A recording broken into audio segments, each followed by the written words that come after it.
देश के लोग और खासकर यूपी के लोग देख रहे होंगे, उनको बहुत अच्छा लग रहा होगा कि आखिरकार हम लोग भी देश के साथ चलना चाहते हैं और हम सब लोग मिलकर के देश को एक विकसित भारत की तरफ ले जाना चाहते हैं।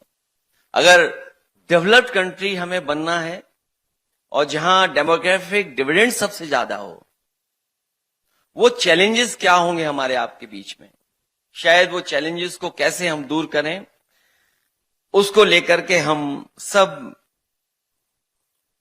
विचार भी कर रहे हैं।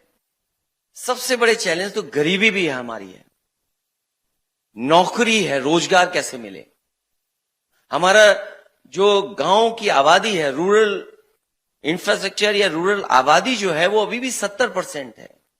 जहां अर्बनाइजेशन हो रहा है वहीं हमें यह भी सोचना पड़ेगा जो कि रूरल जो भारत है वो एआई से कैसे जुड़े, जब टेक्नोलॉजी का लाभ उन तक कैसे पहुंचे।